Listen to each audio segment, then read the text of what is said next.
Hello. Bon, vous le voyez, cette semaine, on va parler des liens du sang de Shuzo Oshimi, un manga qui s'est terminé il y a assez peu de temps, il y a un mois à peu près en France. C'est chez Kiyun, et c'est un manga qui a beaucoup fait parler, qui est assez connu, qui est un des mangas les plus connus, les plus fréquemment demandés sur la chaîne depuis des années. Depuis que la chaîne existe, c'est un manga que vous me conseillez beaucoup, et que je n'ai lu que très récemment. J'ai adoré. Je spoil tout de suite. Effectivement, je comprends pourquoi vous me le conseillez. Et on est sur un petit peu un chef-d'œuvre, effectivement, pour plein de raisons qu'on va développer. C'est un manga, donc Shuzo Oshimi, c'est l'auteur. C'est un auteur qui commence à avoir une œuvre assez conséquente que je n'ai pas du tout explorée pour l'instant. J'ai lu que Les Liens du Sang. Il a pas mal d'autres séries, Happiness, Les Fleurs du Mal, d'autres trucs. Récemment, il y a une série plus courte récente qui s'appelle Welcome Back Alice aussi. Voilà, il a fait pas mal de trucs que je ne connais pas vraiment. J'ai cru comprendre que c'était dans le même esprit que Les Liens du Sang, mais je vais pas explorer du tout sa carrière pour l'instant. Je vais juste me concentrer sur Les Liens du Sang. Peut-être que je vais continuer à creuser ce qu'il a fait et qu'on reparlera plus précisément de lui dans quelques vidéos peut-être. Mais en tout cas, on va quand même dire deux, trois trucs sur lui, mais qui sont liés justement au lien du sang. Euh, pour les quelques personnes qui ne connaîtraient pas, oui, c'était la bonne forme verbale, cette série. Donc on va commencer à feuilleter. C'est une série réaliste, c'est un manga de type seinen. Je dis rarement ce genre de phrase où on va suivre la famille de Seiichi, un adolescent qui doit avoir 12-13 ans quoi au début du récit, qui vit seul, qui a pas de frère et sœur, avec ses deux parents, une mère et un père, et c'est la mère qui va être au centre du récit. Enfin, c'est Seiichi en réalité, mais la mère est très importante. Et on sent dès le début, dès ce premier tome, qu'il y a un rapport à la mère qui est un petit peu gênant, mais on n'arrive pas à mettre le doigt vraiment sur quoi. Vous voyez, des scènes comme ça, en fait, tout découle de la manière dont Shuzo Oshimi dessine la mère, dessine les interactions entre Seiichi et sa mère. Il y a une ambiance pesante qui est mise sur des trucs qui finalement, en soi, factuellement, ne sont pas très dérangeants. On la sent un petit peu protectrice, un peu à vérifier qu'il a bien fait ses lacets, qu'il a bien bouclé son sac. Peut-être un peu trop, mais on voit rien de très très gênant. C'est pas une dinguerie, il y a pas une ambiance super bizarre, mais l'ambiance super bizarre est mise par l'auteur, par son choix de cases, par son choix de mise en scène. Vous voyez, des scènes comme ça, on a une ambiance très particulière, alors que factuellement, c'est juste une mère qui fait une bise à son fils. Et c'est pas une bise incestueuse, y a rien de bizarre qui se passe, mais la manière dont c'est dessiné va nous mettre dans une ambiance. Et il se trouve que dans ce premier tome, en plus, ça s'ouvre sur un truc qui est important, qui revient beaucoup, sur le fait que gamin, donc c'est quelques pages couleurs du début, gamin, Seiichi et sa mère sont tombés sur un chat mort dans la rue. Voilà, et ça semble être une espèce de traumatisme un peu pour Seiichi. Il repense souvent à cette scène, souvent notamment au moment où il se réveille le matin. C'est souvent la dernière image qu'il voit, c'est dans son sommeil, c'est ce chat mort et sa mère avec laquelle il a découvert ça. Et dans ce premier tome, je vais spoiler un peu, mais c'est vraiment le premier tome sur 17. Donc c'est un spoil qui est difficile à ne pas faire. Ils vont partir en montagne, faire une randonnée, le père, la mère, Seiichi, et le cousin de Seiichi et les parents du cousin, donc la tante et l'oncle. Et dans ce voyage en montagne, enfin ce voyage, cette balade, le cousin est un peu chiant avec Seiichi, il se fout un peu de sa gueule parce que il l'appelle le fils à sa mémère, voilà des choses comme ça. Il est pas ultra sympa. Rien de très très grave, mais il est un peu relou. À un moment, il fait semblant de pousser Seiichi de la falaise, comme vous voyez, ça panique un peu la mère. Voilà, c'est des petits trucs comme ça, mais c'est pas, il est un peu relou, mais c'est pas très méchant. Encore une fois, c'est la mise en scène qui accentue le truc, alors que factuellement, il se passe rien, il frappe pas Seiichi ou des trucs comme ça. Un moment, Seiichi et lui se retrouvent au bord d'une falaise, tout seul. Le cousin s'amuse à faire le fier à bras, à aller au bord de la falaise, un peu en mode ah moi j'ai pas peur. Vous voyez, c'est cette scène là. Il met un peu Seiichi au défi. Seiichi est pas à l'aise. Sa mère arrive et engueule un peu le cousin. Le cousin menace de tomber. Il manque de tomber, pardon, de la falaise. La mère arrive pour le rattraper et sur un coup de tête qu'on ne comprend pas, vous allez le voir là, elle pousse le cousin dans le vide. Voilà la scène. Elle pousse le cousin dans le vide qui s'effondre des dizaines de mètres plus bas. Donc elle tue le cousin. Alors il se trouve qu'elle le tue pas, parce qu'on va apprendre très très vite, dès le premier tome ou le deuxième, qu'il est dans le coma, en fait, il est pas mort. Mais c'est une tentative de meurtre, 100%. Et donc voilà, c'est la base de l'histoire. Et très rapidement, dès le deuxième tome, encore une fois, va se mettre en place une petite enquête policière pour comprendre ce qui s'est passé. Et la mère va mentir en disant qu'il est tombé, qu'il y avait personne près de lui. Ils ont vu de loin, ils l'ont vu tomber, mais voilà, ils n'ont pas pu le rattraper. C'est évidemment pas ce qui s'est passé. Et Seiichi, un peu sous pression de sa mère, enfin oui, sous pression de sa mère, oui, va décider de ne pas dire la vérité. Voilà l'histoire. Et ça va être développé sur 17 tomes, parce que cette histoire, en fait, va être un truc beaucoup plus psychologique que policier. Ce que je viens de raconter peut vous laisser penser que ça va être un thriller autour de l'enquête. Est-ce que la mère va se faire choper ou pas au final? C'est beaucoup plus complexe et subtil que ça, en fait, comme histoire. À ce titre, d'ailleurs, ça m'a fait penser à un grand classique de la littérature, à savoir Crime et Châtiment de Dostoïevski, roman qui, pareil, utilise le meurtre comme catalyseur pour être en fait une étude psychologique d'un personnage. C'est un très très bon roman que je vous conseille. Ça peut faire peur parce que la littérature russe, c'est un truc qui a une aura de quelque chose de très impressionnant et d'assez chiant à lire, de livres assez imbuvables. Il y a Ronnie qui va apparaître dans le champ dans pas longtemps, je pense. Et ouais, ça a une aura, la littérature russe, de trucs imbitables, très dur à digérer. Crime et Châtiment, c'est pas du tout le cas. Salut Ronnie. C'est un livre en fait qui est ultra fluide, qui est à la fois un polar et une étude psychologique, comme je disais. Je vais essayer de vous le montrer malgré Ronnie. Qui se lit très très bien. Alors c'est un peu long, hein, ça doit faire ses 700 pages écrit tout petit. On est à combien de pages? Hop, on est à ouais, c'est ça, 670, quelque chose comme ça. Donc voilà, c'est une bonne lecture. Mais parmi les classiques, c'est vraiment un très chouette livre et qui a une certaine modernité dans l'écriture. Ça se lit vraiment bien. Pensez pas que c'est un truc ultra chiant, pas du tout. C'est très cool. Et il y a des vrais liens avec les liens du sang, parce que les deux, c'est pas du tout la même histoire, mais les deux, voilà, utilisent le meurtre, une affaire criminelle, un point de départ criminel, pour être en fait une étude psychologique. Dans les liens du sang, c'est en fait une étude liée à l'emprise maternelle, l'emprise familiale, et comment en fait on est influencé par une relation toxique à ses parents, à sa mère en l'occurrence. Le père a un rôle intéressant aussi, mais beaucoup plus secondaire que Seiichi ou sa mère. C'est vraiment eux deux les personnages au centre du récit. Et on va voir très rapidement les effets sur Seiichi dès le deuxième tome où il va se mettre à bégayer, il va se mettre à plus réussir à aller à l'école, à plus réussir à avoir d'amis, il perd complètement ses moyens. En fait, il est en train d'être brisé mentalement par cette mère qu'il manipule un peu sans le vouloir. C'est-à-dire que, en fait, on comprend au fur et à mesure du manga que la mère est folle, quoi. En fait, la mère a des vrais problèmes psychologiques qui vont eux aussi être explorés. D'où viennent ces problèmes psychologiques? Il y a un très long passage, quasiment un manga entier vers la fin, qui revient sur son passé, sur son enfance, sur sa jeunesse. Et c'est vachement intéressant. Shuzo Oshimi est vraiment subtil, je trouve, dans ses portraits psychologiques, parce que il a complètement évité la facilité qui aurait été d'expliquer que la mère avait eu des traumatismes d'enfance, qu'elle aurait été violée ou je sais pas quoi, qui sont souvent un peu les facilités pour expliquer les comportements problématiques des gens. On va parler du dessin après, hein. Je vous montre des trucs, mais on va parler du dessin après. Et là, pas du tout, c'est beaucoup plus subtil que ça, parce qu'en fait, dans la réalité, alors oui, il y a des gens qui ont des traumatismes et qui les brisent complètement. On va parler des dessins, je vous promets, je vous laisse admirer.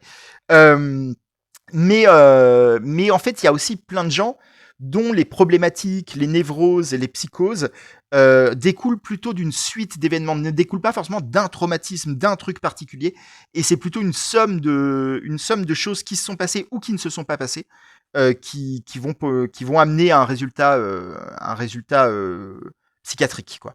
Et donc c'est le cas de la mère de Seiichi, qui est un personnage assez complexe en fait dans sa folie, dans son rapport à sa famille, où à la fois il y a ce truc que presque elle aime trop son fils, elle est trop protectrice, trop couvante, elle le conçoit, elle le présente comme une extension d'elle-même, et en même temps, elle est assez mauvaise mère finalement sous plein d'aspects.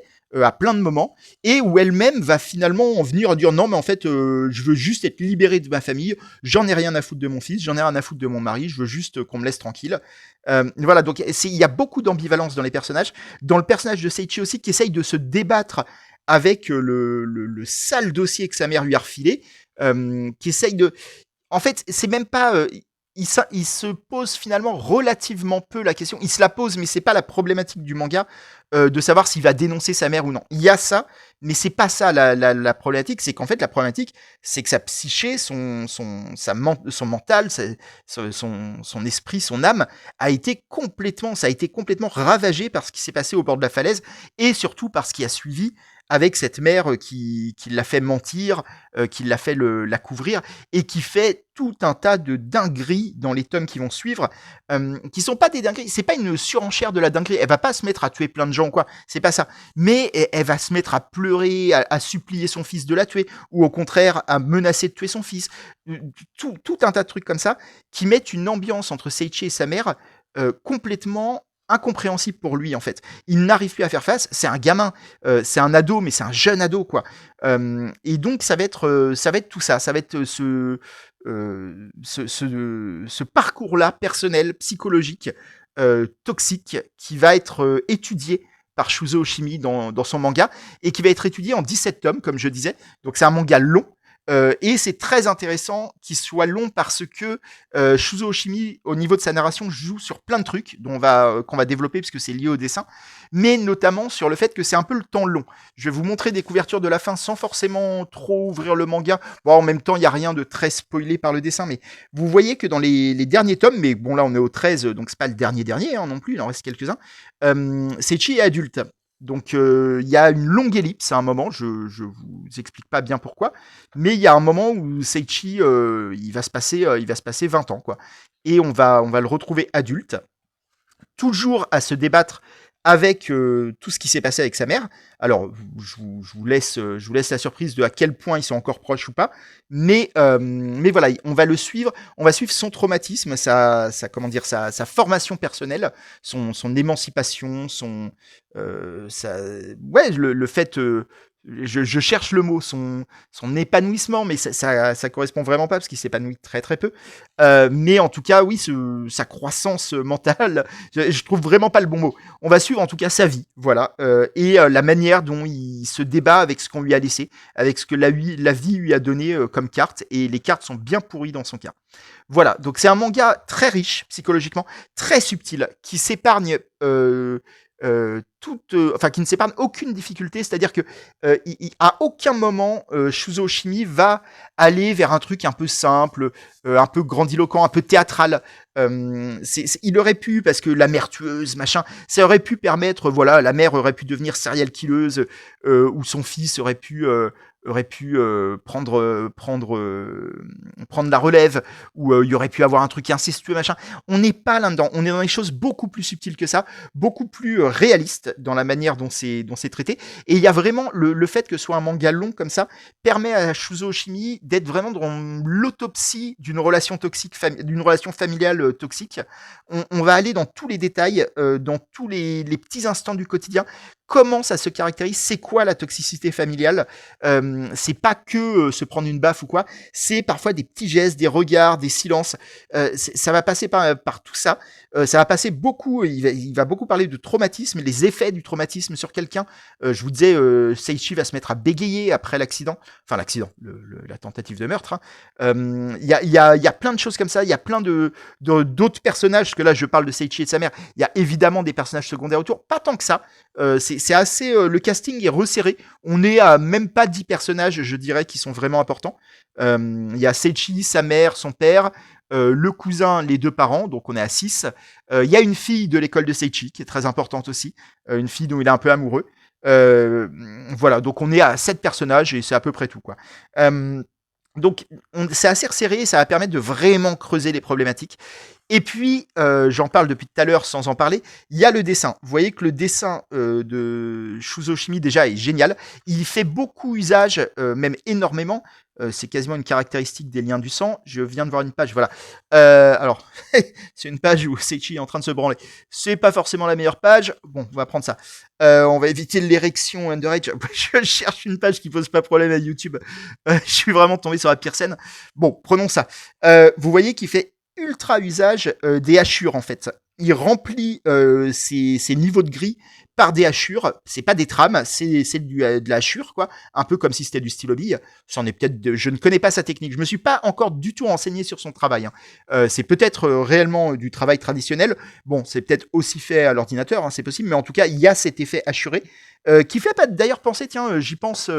J'y pense d'un coup à un des tout premiers mangas dont on a parlé sur la chaîne. Je vais vous le chercher. Je viens de faire le rapprochement avec Unlucky Young Men.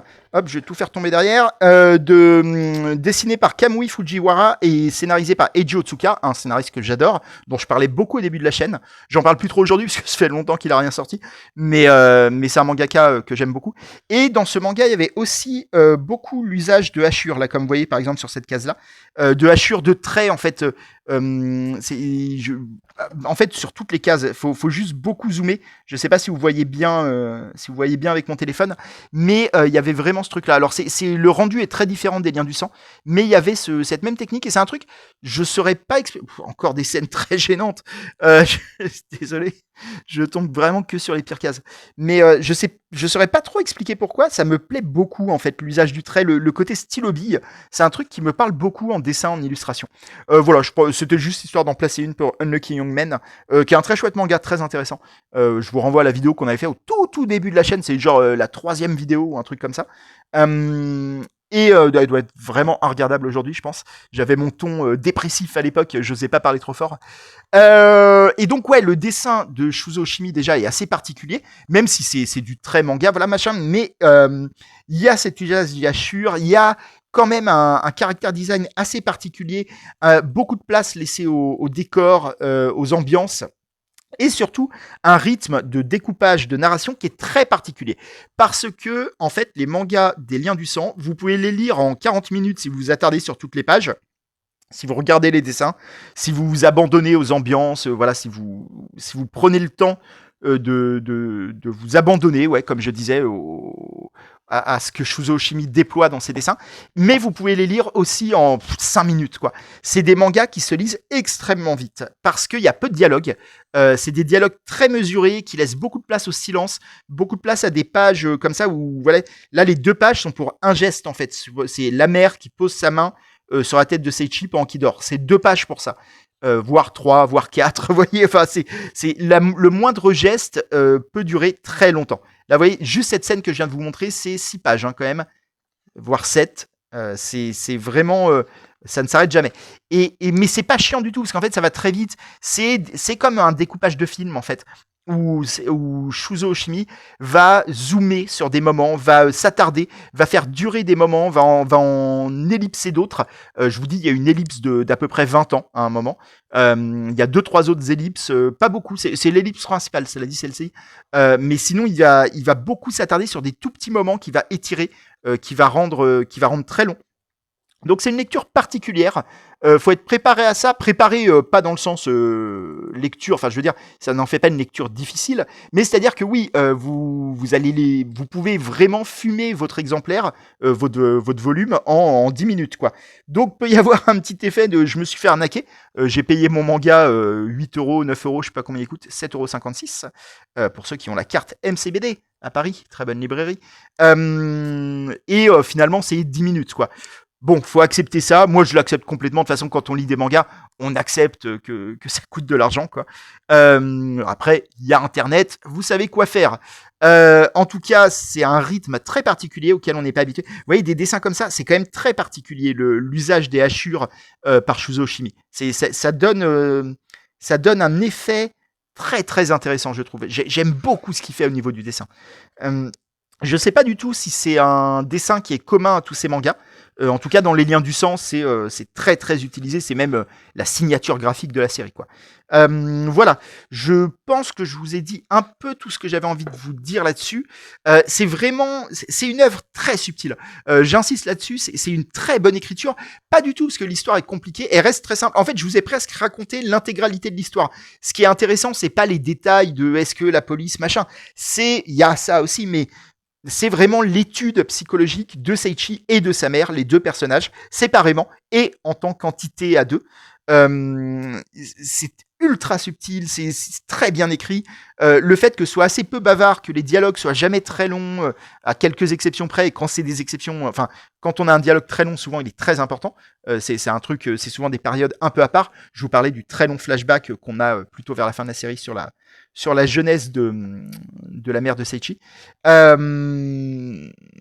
Ouais, c'est très subtil, très intéressant graphiquement parce que le graphisme on l'a pas trop vu dans les tomes que j'ai utilisés pour illustrer la vidéo, mais ouais, des cases comme ça c'est vachement beau quoi, la pluie avec les hachures et tout, c'est ultra classe. Euh, oui, c'est que le graphisme de Shuzo Oshimi sert aussi à illustrer parfois la folie, on va dire, de Seiichi, en tout cas les névroses, les hantises qui font suite à tout ce qui s'est passé. Donc avec sa vision qui se déforme, des effets comme s'il était dans un rêve où on doute de la réalité. Il y a une scène très importante à un moment que je vais pas spoiler, qui est vraiment importante pour le scénario aussi, où pendant quasiment un tome, on doute nous-mêmes comme Seiichi, et ça passe encore une fois par le graphisme, par le découpage des pages, de la réalité de ce qui est en train de se montrer. On se dit, est-ce qu'il y a réellement ce qui est en train d'arriver ou pas? C'est un truc important en plus qui est en train d'arriver. Et je vais pas spoiler, mais c'est un moment ultra intéressant parce que comme dans le premier tome, je vous disais, les scènes où on ressent un malaise entre Seiichi et sa mère, alors que factuellement, il se passe pas un truc de ouf. Vous voyez, quand elle caressait la tête, ce que je vous avais montré au début. Euh, ben, en fait, il y a un peu ça sur la même sur la scène dont je vous parle, c'est que c'est le découpage, c'est la manière dont il fait durer les moments, dont il va cadrer les visages, cadrer les mots, dont il va organiser le dialogue dans la page, qui nous fait dire non, mais ça doit être une scène de rêve, parce qu'on est habitué à cette grammaire-là et tout. Et en même temps, il y a d'autres codes qui me disent non, c'est pas une scène de rêve. Donc on est perdu. C'est une très bonne scène aussi. Je peux vraiment pas la spoiler. Là pour le coup, les gens qui n'ont pas lu le manga m'en voudraient. Euh, mais il y a voilà, c'est à peu près au milieu de la série. Voilà, je pense que j'ai tout dit. Incroyable manga, j'ai adoré ma lecture. Merci à tous ceux qui me l'avaient conseillé. Alors j'ai cédé en fait par accident. C'est même pas vous au final qui m'avez convaincu. C'est que j'ai trouvé le premier dans une boîte à livres près de chez moi, dans la boîte à livres de ma gare. Je ne sais pas quel est le fou qui s'est séparé de ce manga, mais voilà, j'ai trouvé le premier et donc ça m'a fait aller. Vas-y, c'est l'occasion. Je vais enfin lire ce manga que tout le monde me conseille. Et je l'ai pas du tout regretté. Et je pense effectivement, je commence à connaître le public de la chaîne. On est vraiment dans les mangas qui vous plaisent, c'est-à-dire dans les seinen psychologiques un peu, j'allais dire un peu dépressifs, complètement dépressifs. C'est ultra dark, hein, les liens du sang. J'ai peut-être pas assez insisté dessus. C'est vraiment pas un manga qui respire l'espoir. Mais voilà, je sais que c'est un peu ça que vous aimez. Moi aussi, hein, on va pas se mentir. Mais voilà, on est dans des trucs qui peuvent nous rappeler le travail d'un Inyo Asano, de choses comme ça. Même si c'est pas du tout la même écriture. Je compare les deux parce que on peut les ranger sur la même étagère, mais c'est pas les, c'est des choses très différentes en fait ce qu'ils font. On est dans un truc plus naturaliste en fait dans Shuzo Oshimi, en tout cas dans les liens du sang. C'est-à-dire il n'y a pas de discours méta, il n'y a pas de grande théorie, il n'y a pas de jeu de référence, de choses comme ça. On est vraiment comme s'il posait sa caméra dans un coin et qu'il laissait la scène se dérouler la plupart du temps, sans intervenir. Ça prendra le temps que ça prendra. Parfois, on aura des gestes pas intéressants, mais qui seront quand même là. Et le fait qu'ils soient là donne un réalisme au tout qui est assez troublant. Voilà, et oui, je voulais juste vous parler de ça. J'avais dit qu'on parlerait un tout petit peu de l'auteur, même si, encore une fois, je connais très mal sa vie, son œuvre, pour l'instant. C'est que dans les derniers tomes, les 2-3 derniers, il y a des mots de l'auteur à la fin. Le dernier tome se termine par des pages en couleur, comme vous voyez. La fin est très bien. On m'avait dit que la fin était décevante. Un ami m'avait dit ça. Charles, si tu passes par là. Moi, j'ai bien aimé. J'ai trouvé vraiment bien la fin. Je trouve qu'elle est à la hauteur de la subtilité du récit. C'est-à-dire que on n'est pas dans un truc grandiloquent. On n'est pas dans un truc où il va se passer une dinguerie. Non, on est dans un truc plus subtil que ça, plus réaliste. J'ai adoré. J'ai la fin, toute la série de toute façon, j'ai adoré. Et oui, donc dans les derniers tomes, il y a des mots de Shuzo Oshimi. En tout cas, le dernier est signé Shuzo Oshimi. Je dis le dernier parce que dans les précédents, il y avait déjà des mots de l'auteur qui n'étaient pas signés. Donc je me disais, est-ce que ça appartient au récit? Est-ce que ça se veut être des textes écrits par Seiichi? Est-ce que c'est à l'intérieur du récit? Est-ce que c'est diégétique, comme on dit? Je me posais la question. Et dans le dernier, dans le 17, c'est signé de l'auteur. Donc on peut partir du principe que c'est un mot de l'auteur qui a l'air de dire qu'il y a une partie autobiographique là-dedans. Alors, j'imagine, et en même temps j'en sais rien, que sa mère n'a pas essayé de tuer son cousin ou quoi, mais peut-être que sa mère était une mère très toxique, très envahissante, avec plein de problèmes de santé mentale. C'est possible, j'en sais rien. Il reste relativement flou, mais on comprend. Il le dit, je dis on comprend, mais en fait c'est pas un secret. Enfin, il s'exprime. Vous voyez le texte, que voilà, il y a un côté autobiographique. Je sais pas à quel point ce texte même fait partie du récit ou pas. C'est-à-dire, est-ce que c'est pas une façon de rendre le récit encore plus gênant? Je ne sais pas. Honnêtement, j'ai pas d'idée là-dessus. Mais en tout cas, il semblerait qu'il y ait un lien entre les liens du sang et sa vie à lui. Voilà, c'était juste un petit détail. Vous voyez la couverture du 17 qui est sortie donc il y a un mois. C'est la fin, vous pouvez y aller, la série est en entier. Comme je dis, l'auteur Shuzo Oshimi, j'ai beaucoup dit son nom, a fait beaucoup d'autres mangas. Il a une belle œuvre, il bosse bien visiblement. Je vais clairement m'intéresser au reste. Je vais faire ça doucement. Je vais pas bastonner, mais attendez-vous à ce que je reparle de lui, je pense, au fur et à mesure de mes lectures. Et la semaine prochaine, on va parler d'un autre manga qui n'est pas de lui, qui est de Sato Hirohisa, mais qui est un peu lié au lien du sang, alors qui s'appelle Mother Parasite. On en avait déjà un tout petit peu parlé dans ma vidéo de retour il y a un an, quelque chose comme ça, où je vous avais parlé très rapidement des mangas que j'étais en train de lire. Et il y a Mother Parasite qui est lié au lien du sang. Enfin, qui est lié, c'est pas un spin-off, hein, mais c'est un peu sur le même thème, sur le rapport fils-mère, un peu dans l'autre sens. C'est-à-dire que là, le problème vient du fils, très clairement. C'est un manga assez différent dans le traitement, où là on est beaucoup plus justement, on est beaucoup moins, j'ai passé une page gênante, on est beaucoup moins dans la subtilité, on est beaucoup plus dans les grands effets, dans les trucs choquants et tout, mais c'est intéressant. Voilà, on en parlera la semaine prochaine. Je vous introduisais juste pour dire qu'on va continuer un petit peu le thème des problèmes mère-fils. Voilà. Lisez les liens du sang pour ceux qui l'ont pas fait, mais je pense que vous êtes nombreux à l'avoir fait. Et à bientôt. Ciao, prenez soin de vous.